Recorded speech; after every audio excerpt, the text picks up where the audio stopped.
What's good, YouTube? Russell Winter here, and we are in the third episode of our series on small business succession planning, how to take over your family business. The first part, we talked about having the conversation, having the talk with ownership, getting a feel for where they're at. Do they have succession plans? Second episode, we talked about negotiations. What exactly are they looking for? If they are open to working with you and teaching you to take over the company, if they're even open to that, what are they actually looking for? What's their time frame? Try to get some hard numbers and just a few things to keep in mind that from their perspective, what they might be thinking as an owner. In this episode, we're going to dive into roles and responsibility. If you're going to be filling their shoes, you have to know what they did.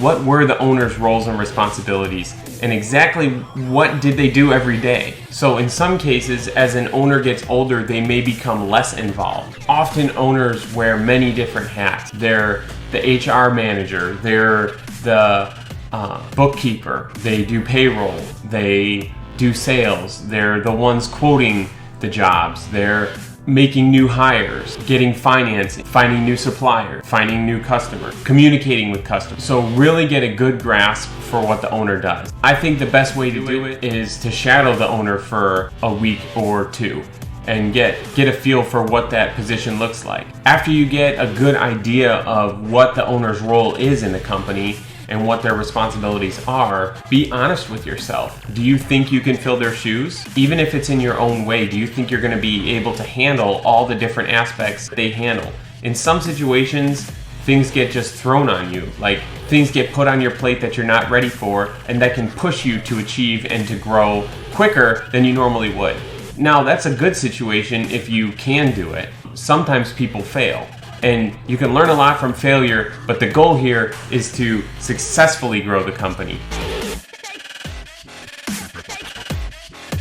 To successfully move it forward. And so if you feel that there's specific responsibilities that the owner has or that you're not able to fill or that is not a strong suit for you, seriously consider promoting someone else in the company to take over that role or finding someone else to hire that can fill those shoes. Teamwork makes the dream work, and if you can build a team that utilizes the natural abilities of each person, there's no stopping what you can do, what you can accomplish together. Talk to the owner about the roles that they want to play in the company moving forward.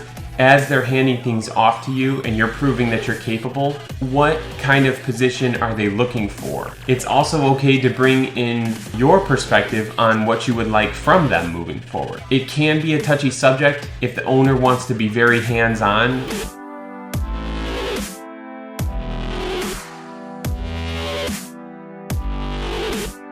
While they're transitioning out, because the point here is that you're taking over and you're supposed to be taking responsibility off their shoulders. So if they're micromanaging you, there's an issue there and you have to make it clear. And a good owner, an understanding owner, will know that they're not helping by micromanaging and that by maybe putting a little bit more than you can handle on your shoulders is better than not giving you enough and then looking over your shoulder every time you make a decision. Being there to support you when you make a bad decision is often going to be more helpful than making sure you never make a bad decision.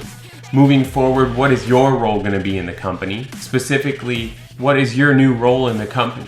Just because you're the owner doesn't mean that you're suited for a CEO position. Doesn't mean that you're suited to be the plant manager. You have to work with your strengths and with what you know or with what you're willing to learn. So some owners are best suited at an operational level where they keep things going. They work with the people on the floor. Some owners are more suited for an executive level where they're visionaries and they're able to make goals and forecast direction for the company. There's a big difference between an operational person who's really good at what they do and executive decision visionary who is very good at inspiring people and building goals and direction for the company. They're both entirely important to the success of the company, but they're very different. If you find yourself in one of those categories, be honest with yourself, because you could possibly say, well, I want to be a visionary, but but I'm a natural at operations. Be the best you can at it and hire a visionary. Or if you're a visionary, but you don't understand enough of the company, it's possible that the people there won't follow you. They might not feel that you've earned it. Just to dream up ideas and to make plans without any base is not necessarily something that people are going to follow just because you have a dream. Be realistic with yourself. If you do view yourself in the CEO role, in the visionary and growth and forecasting role, think hard about why people will be willing to follow you. Remember that people who are working for you, for this company, are investing their lives. They're spending their lives building what you are envisioning. So respect that and honor them by thinking very hard about your next steps, by doing as much research and having as much mentorship and good advice as you can, building your team of advisors. At the end of the day, people believe in you and your vision and where the company is going and the difference that it's making.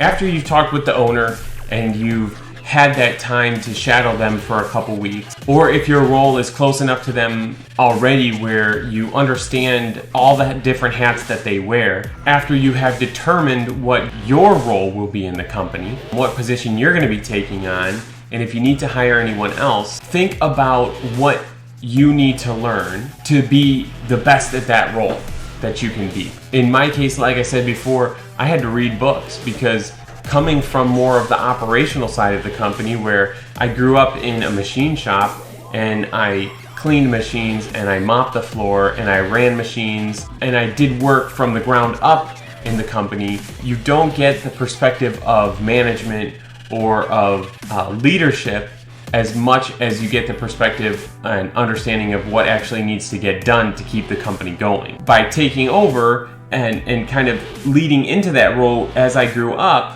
I realized that once I started running it, there was a lot of areas I was deficient in that had to do with business management. I took classes on that. I read books on that. I think that's something that was one of the best investments I ever made, was being just dedicated to reading and learning as much as I could, because that really set us up for having a vision for the company, for making a difference, and for growing it in ways that wouldn't have been obvious to me. A couple books that I found very helpful when I started in this leadership and management role was Good to Great by Jim Collins, Start with Why by Simon Sinek, and Managing by the Numbers by Chuck Kremer.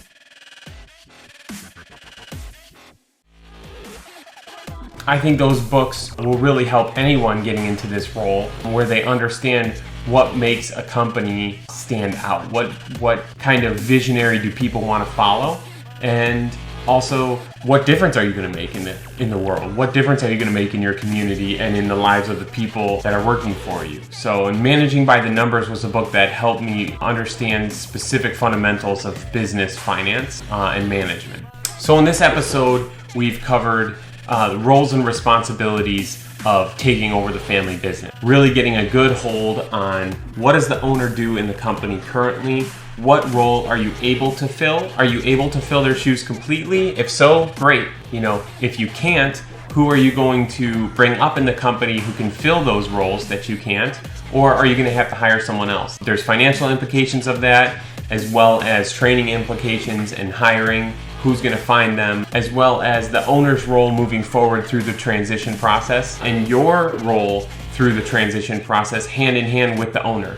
As they are transitioning out and you are transitioning in, what is that going to look like? How is it going to play out? The final thing that we talked about was be honest with yourself. What do you still need to learn? We all still need to learn things, but when you're jumping headfirst into owning and running a company, there are some things that you really need to kick into high gear when you realize you're deficient in certain areas of management or finance or operation or people skills. We talked about finding a mentor, using score.org to find a mentor, or talking with someone that you trust that has experience in business ownership. Well, that wraps up episode 3, the final episode in our series on family business succession planning and how to take over your family business. We talked about negotiations, we talked about having the conversation with ownership, and now we talked about roles and responsibilities of the transition process and moving forward into running the company. If you have any questions or comments, or maybe you're in the middle of family business transition, I would love to hear about it. Leave a comment, and like always, I wish you the best.